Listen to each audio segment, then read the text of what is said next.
Avec la Coupe du Monde 2022 qui se passe actuellement, je me suis posé une question. Pourquoi le football a-t-il cette aura ? Il s'agit du seul sport au monde qui arrive à faire déplacer autant de monde pour un match, mais également je pense que c'est le seul sport où il n'est plus surprenant que des villes entières se retrouvent dans la rue après avoir gagné une coupe. Bonjour à tous, je suis Nicolas Bourne, coach en développement personnel, et si aujourd'hui cette vidéo sort de l'ordinaire, c'est avant tout pour répondre à une curiosité personnelle. Aujourd'hui, je ne vous propose pas de trouver des astuces pour vaincre le stress ou comprendre pourquoi on se réveille la nuit, mais plutôt de nous tourner ensemble vers le sport le plus populaire au monde et expliquer ensemble pourquoi il a atteint ce rang. Je ne suis pas du tout un amateur de football, je ne regarde jamais de match, hormis à la Coupe du Monde, et c'est d'ailleurs le seul sport que je regarde à la télévision. Mais la question est là, pourquoi est-ce que je regarde ces matchs de Coupe du Monde alors que normalement je ne regarde aucun match de foot ? Pourquoi est-ce que le football est si apprécié dans le monde ? Pour répondre à cette question, j'ai fait des recherches sur le sujet que j'ai combinées à mes connaissances sur le fonctionnement du cerveau. Et à l'issue de mes recherches, j'en suis venu à une conclusion qui est pourtant très simple. Le football transmet de l'émotion. Nous, en tant qu'êtres humains, aimons vivre des émotions ou voir d'autres personnes en vivre. On retrouve cela dans le cinéma ou les séries par exemple, où nos héros doivent se dépatouiller de toutes sortes de situations. Il semblerait donc que le football soit le sport qui transmette le plus d'émotions. On va essayer de déchiffrer un petit peu ça. Tout d'abord, contrairement à d'autres sports, le football offre de la rareté au niveau de ses actions. Sur un match, il y a très peu de buts qui sont inscrits, contrairement au basket ou au rugby, par exemple. Cette notion de rareté va visiblement créer dans notre cerveau une tension qui nous remplit de joie plus qu'avec n'importe quel autre sport. Et lorsque le but arrive, c'est l'extase dans notre tête. Les hormones de bonheur se diffusent, encore plus si on vit le match avec des gens que nous aimons.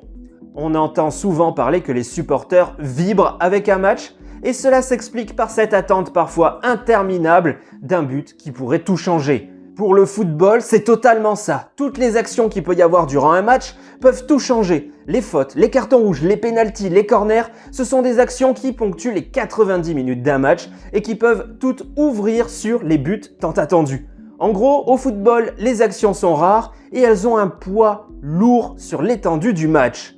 De plus, le football serait l'un des sports avec les moins de temps mort. À comprendre qu'il s'agit d'un sport qui a un bon rythme et qui ne crée pas de pause régulièrement. Je me rappelle par exemple de matchs de tennis à la télé que je trouvais particulièrement chiants, alors que de base j'aime bien jouer au tennis. Mais les échanges de balles sont parfois courts et la dynamique a du mal à se créer.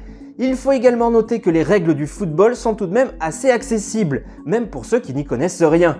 Le football est l'un des sports les plus marqués niveau ambiance. Quand certains sont très silencieux, le foot c'est l'exact opposé, c'est festif, c'est convivial, c'est un moment de partage, ce que nous, êtres humains, recherchons en tant qu'êtres sociables. Et lorsqu'arrive une Coupe du Monde, nous sommes finalement confrontés à un mécanisme extrêmement humain, le besoin d'appartenance.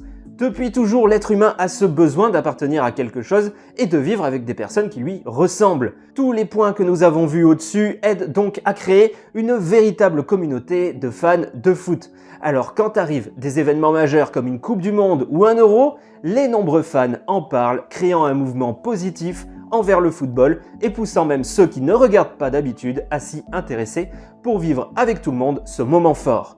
En quelque sorte, le foot a trouvé la recette miracle pour réussir à réunir tout le monde derrière une même chose. Oui, nous pouvons tous aimer une équipe différente, mais le pouvoir du football, c'est de parvenir à faire regarder les gens dans la même direction et dans le bonheur. Pour conclure, finalement cette vidéo un petit peu spéciale sur la chaîne, le football est un sport qui transmet des émotions et des tensions dont nous raffolons. Les actions sont rares, ce qui nous pousse à rester attentifs pour ne pas rater ce qui pourrait être l'action décisive du match.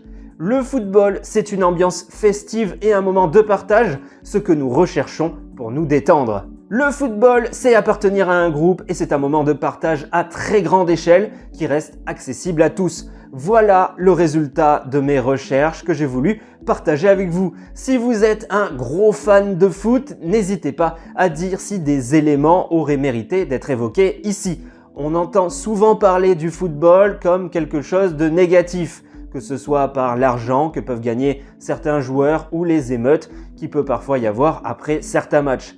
Mais pour autant, ce qu'il dégage au niveau humain est tout bonnement magique. Je pense que les plus grands fans de football ne me contrediront pas. Le foot est le seul sport qui arrive à créer ce bonheur, à faire oublier les problèmes et aide à détruire l'individualisme à si grande échelle. Alors même si je suis loin d'être un fan de foot, chapeau bas à ce sport. En attendant, n'hésitez pas à mettre un pouce bleu comme notre équipe de France. Sur cette chaîne, vous trouverez des vidéos de développement personnel pour vous aider à mieux vivre au quotidien, gérer vos émotions ou faire disparaître le stress. Il ne me reste plus qu'à vous dire à bientôt et surtout, prenez soin de vous.